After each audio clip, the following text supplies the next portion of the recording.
బట్టల మరకలు పూర్తిగా వదిలించే ప్లాంట్ బేస్డ్ డిటర్జెంట్ లిక్విడ్ ఎలిమ్ డిటర్జెంట్ లిక్విడ్.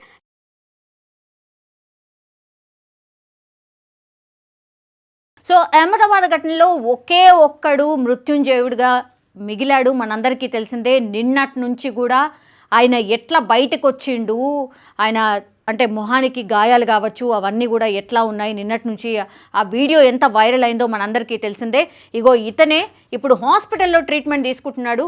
ఇన్సిడెంట్ జరిగిన తర్వాత ఈరోజు మార్నింగ్ నుంచి కూడా ప్రధాని మోడీ అక్కడనే అసలు ఏం జరిగింది ఏంటి, అహ్మదాబాద్లో ఎక్కడైతే ఇన్సిడెంట్ జరిగిందో అక్కడికి వెళ్ళినరు. అట్లాగే ఈ హాస్పిటల్లో ట్రీట్మెంట్ జరుగుతున్నటువంటి ఈ మృత్యుంజయుడు ఎవరైతే ఉన్నారో రమేష్ విశ్వాస్, ఆయనను కూడా పరామర్శించిండ్రు. అసలు ఏం జరిగింది, ఫ్లైట్ జస్ట్ టేక్ ఆఫ్ అయిన కొద్ది క్షణాలకే ఎట్లా కుప్పకూలిపోయింది, ఎగ్జాక్ట్గా ఫ్లైట్ మొత్తంలో ఎలాంటి వాతావరణం ఉండింది, అదన్ని విషయాలు కూడా ప్రధాని మోడీ ఆయనని అడిగి తెలుసుకోవడం అయితే జరిగింది. 265 మంది చనిపోతే అందులో ఒక్కడే ఒకడు ఈయన మిగిలిండు, పూర్తిగా వైరల్గా మారిపోయిండు. ఈయన సీట్ నెంబర్ కూడా 11. సో ఎవరు కూడా మర్చిపోరు అనుకుంటా, సీట్ నెంబర్ 11. రమేష్ విశ్వాస్ అందరూ ఫ్లైట్లో ఉన్న వాళ్ళందరూ చనిపోతే ఈయన ఎట్లా బయటపడ్డాడు అనేది కూడా పూర్తిగా మాట్లాడుకుంటున్న పరిస్థితి. సో ప్రస్తుతం ఆయన అహ్మదాబాద్ సివిల్ ఆసుపత్రిలో చికిత్స పొందుతున్నాడు. గుజరాత్లో ఉన్న తన కుటుంబాన్ని కలిసేందుకు బ్రిటన్ నుంచి విశ్వాస్ ఇండియాకు వచ్చిండు. అండ్ తిరిగి వెళ్తున్నటువంటి క్రమంలోనే ఈ ప్రమాదం అయితే జరిగింది. అయితే విశ్వాస్ సోదరు కూడా అదే ఫ్లైట్లో ఉన్నప్పటికీ కూడా ఇప్పటి వరకు అతని ఆచూకీ ఇంకా లభించలేదు.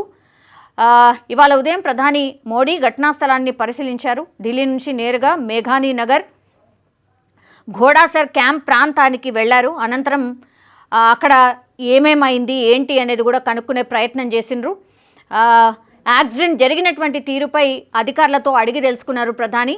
అలాగే అక్కడి నుంచి అహ్మదాబాద్ సివిల్ ఆసుపత్రికి చేరుకుని ప్రమాదం నుంచి ప్రాణాలతో బయటపడిన మృత్యుంజయుడు రమేష్ విశ్వాస్ కుమార్ను ప్రధాని పరామర్శించిండ్రు. ఫ్లైట్ ఎక్కిన దగ్గర నుంచి క్రాష్ అయ్యేంత వరకు అసలు ఏం జరిగింది అని అతన్ని అడిగి తెలుసుకున్నారు.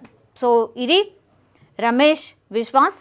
నిన్న కూడా ఆయన మామూలుగానే నడుచుకుంటూ వెళ్ళిండు, అంబులెన్స్ వరకు నడుచుకుంటూ వెళ్ళిండు.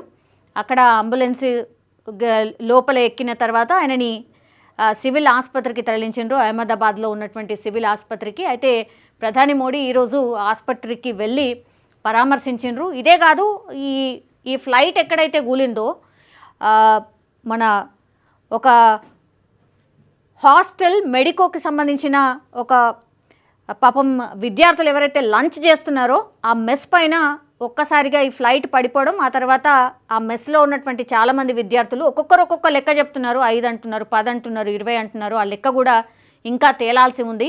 సో చాలామంది చనిపోవడమే కాకుండా ఇంకా ఎంతమంది మిస్సింగ్ ఉన్నారు ఏంటి అనేది కూడా అధికారికంగా ఇంకా తెలియలేదు. చాలామంది అక్కడ గాయాల పాలైనటువంటి వాళ్ళను కూడా ఈ హాస్పిటల్కి తీసుకొచ్చి ట్రీట్మెంట్ చేస్తున్న పరిస్థితి. అండ్ ప్రధాని మోడీ వాళ్ళను కూడా పరామర్శించిన సిచ్యువేషన్ అయితే కనిపిస్తోంది. సో ఇది ఈ పిక్. ప్రధాని మోడీ ఇప్పుడు మృత్యుంజయుడు రమేష్ విశ్వాస్ని పరామర్శిస్తున్నటువంటి పిక్ ఇది.